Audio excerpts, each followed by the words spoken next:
175కి 175 మనం ఎందుకు గెలవలేమన్న జగన్మోహన్ రెడ్డిని ప్రతిపక్ష హోదా కూడా రాకుండా రాష్ట్ర ప్రజలు ఎందుకు తిరస్కరించారంటారు? అందరికీ నమస్కారం. జగన్మోహన్ రెడ్డి చేసిన దుర్మార్గాలు ప్రపంచంలో ఏ వ్యక్తి కూడా చేయడు, చేయలేడు, చేయబోడు. ఈ రాష్ట్రంలో ప్రతి వ్యక్తికి కూడా 10 నుంచి 90% దాకా అతను హాని చేశాడు. డబ్బులు ఇచ్చాను అన్నాడు, కానీ దోచుకున్న డబ్బులలో 1% మాత్రమే ప్రజలకు ఇవ్వటం జరిగింది. జనం అందరూ కూడా ప్రతి ఒక్కరు కూడా గమనిస్తున్నారు అతను చేసే దుర్మార్గాలు. అందుకే తిప్పుకోలేనటువంటి మరలా తలెత్తుకోలేకుండా పార్టీ కూడా ఉండే పని లేకుండా తీర్పు ఇవ్వడం జరిగింది. ప్రజలందరికీ శుభాకాంక్షలు.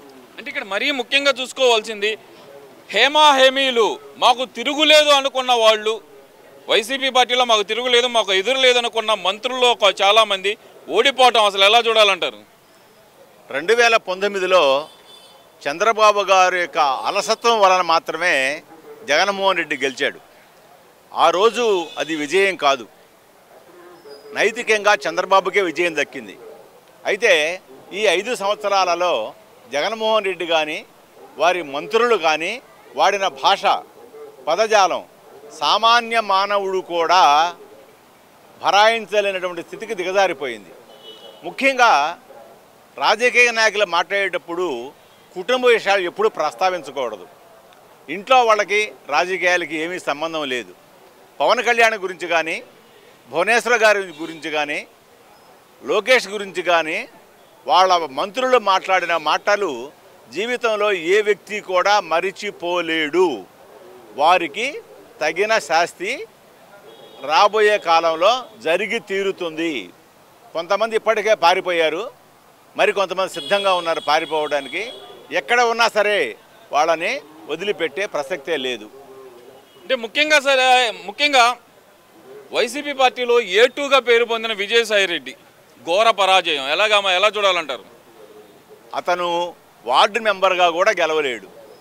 అటువంటి వాడిని తెచ్చి డబ్బులు దోసుకొని A2గా ఉన్న వ్యక్తిని పార్లమెంటుకి, రాజ్యసభలో పంపించాడు. కానీ ఎమ్మెల్యేలు ఉన్నారు కాబట్టి పార్లమెంటులో జనం ఓట్లు వేయాలి.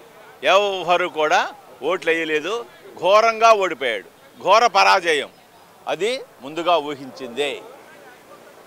మరి ముఖ్యంగా చూస్తే కనుక కొడాలి నాని, వల్లభనేని వంశీ, ద్వారంపూడి చంద్రశేఖర్ రెడ్డి, స్పీకర్ తమ్మినేని సీతారాం, ఇలా మహామహులు మాకు తిరుగులేదు.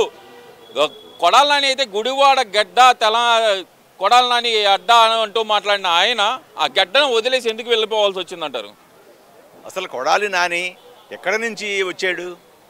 ఏ పార్టీలో టిక్కెట్ పొంది 2 సార్లు గెలిచి వైఎస్ఆర్సీపీలోకి పోయాడు? వల్లభనేని వంశీ ఏంది, తమ్మినేని సీతారాం, వీళ్ళందరూ ఎక్కడి నుంచి వచ్చారు?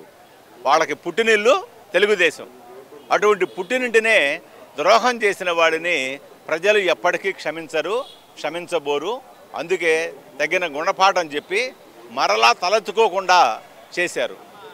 అసలు పెరిగిన ఈ ఓటింగ్ శాతం లేదంటే ఇచ్చిన మెజార్టీలు, ప్రజలు ఇచ్చిన మెజార్టీ తీర్పులు అసలు ఎలా చూడాలంటారు?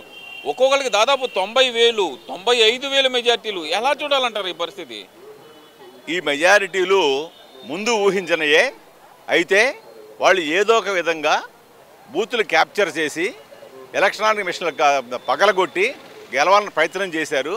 అది మొదటి మెట్టులోనే అది తెలుగుదేశం కార్యకర్తలు, జనసేన కార్యకర్తలు, బీజేపీ కార్యకర్తలు ముగ్గురు కూటమిగా ఏర్పడి అడ్డుకోవడం జరిగింది. అందువలన ఎలక్షన్ సజావుగా జరిగింది. కౌంటింగ్ రోజు కూడా గొడవ చేయాలని చూశారు. కానీ ఎలక్షన్ కమిషను, మీనా గారు కానీ, సెంట్రల్ కమిషన్ కానీ స్ట్రిక్ట్ వార్నింగ్ ఇచ్చారు. ముఖ్యంగా మీరు అరిస్తే నేరుగా జైలుకే పోతారు, మిమ్మల్ని రక్షించేవాడు లేడు, మీ నాయకుడు మీకు కనపడడు అని చెప్పడం వల్ల సజావుగా జరిగింది. అనూహ్యంగా ఊహించినటువంటి విజయం కూటమికి సంభవించిందని నేను భావిస్తున్నాను.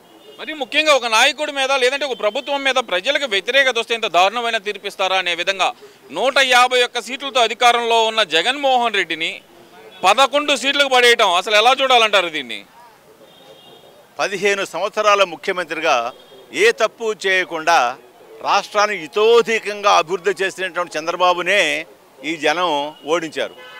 వాళ్ళకేదో అనుకున్న కోరిక జరగలేదని, ముఖ్యంగా రాజధానిలో కూడా రాజధాని కట్టిన ప్లేస్లో కూడా 2 సీట్లు కూడా చంద్రబాబుని ఓడించారు. అందువలన 150 సీట్లు కాదు 170 వచ్చినా కూడా అతను ఈసారి తప్పనిసరిగా ఓడిపోయాడు. కారణం అతను మొదటి రోజు నుంచి విధ్వంసంతోనే ప్రారంభించాడు.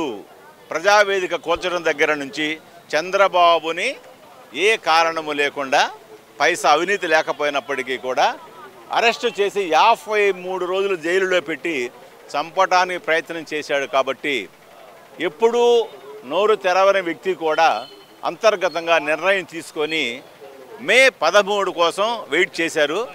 తగిన బుద్ధి చెప్పారు. ఇది కూటమి ఒక్కడిని చేసి నా మీద ఇంతమంది కూటమి గట్టి గెలవటం పెద్ద గెలుపు కాదు అన్నట్టు మరి జగన్మోహన్ రెడ్డి ఇస్తున్న స్టేట్మెంట్లను ఎలా చూడాలంటారు? గెలవటం ముఖ్యంగానే నేను సింహాన్ని సింగిల్గా వస్తానన్నాడు. ఏ రోజైనా ఇంట్లో నుంచి బయటకు వచ్చాడా? 3000 మంది పోలీసులు కాపలా ఉంటే తప్పితే రోడ్డు మీద రాలా. ఎక్కడికి పోయినా చెట్లు నరికేయటం, పరదాలు కట్టుకోవటం, పోలీసులు చుట్టూ కాపలా ఉన్నప్పుడే బయటకు వచ్చాడు. మాట్లాడను కూడా మాట్లాడాల. అతను ఈ విధంగా మాట్లాడటం చాలా తప్పు, చట్టానికి వ్యతిరేకం, ప్రజాభిప్రాయానికి పూర్తిగా వ్యతిరేకంగా ఉన్నాడు. ఇక్కడ మరీ ముఖ్యంగా ఆయన అంటుంది ఏంటంటే నేను చేసిన మంచి ఏమైపోయింది అంటున్నాడు. ఆయన నిజంగానే మంచి చేశాడంటారా? అతను ఏమీ మంచి చేయలేదు. ఈ పథకాలన్నీ కూడా నందమూరి తారక రామారావు గారి దగ్గర నుంచి కూడా ఉన్నవే. అయితే ఆ రోజు ఉన్న 35 రూపాయలని చంద్రబాబు నాయుడు గారు 2000 రూపాయల పెన్షన్ చేశాడు. విద్యార్థికులకు స్కాలర్షిప్లు ఇచ్చాడు. అమెరికా పోవడానికి రుణ సౌకర్యం కల్పించాడు. ఈ విధంగా అనేక కల్పించినప్పటికీ కూడా ఇంకా ఏదో చేస్తాడు ఇతను. రాజశేఖర రెడ్డి గారి కొడుకు కుర్రవాడిని ఇవ్వటం జరిగింది. దాన్ని పూర్తిగా వమ్మిచ్చేశాడు. ఇతనికి జీవితంలో మళ్ళీ అవకాశం రాదంటారా? ఇక రాదు. 100కి 1000 పాళ్ళు రాదు. అంటే 2029 ఎలక్షన్ నాటికి అసలు వైసీపీ పార్టీ మనుగోలులో ఉండే అవకాశం ఉందంటారా? ఇంకా 6 నెలలకే వైసీపీ పార్టీ అసలు ఉండదు. పార్టీ ఉండదు ఈ రాష్ట్రంలో. 6 నెలలకి 22, 29 కాదు 24 చివరికే ఆ పార్టీ ఉండదు. ఆ పార్టీలో ఒక సభ్యుడు కూడా ఉండడు.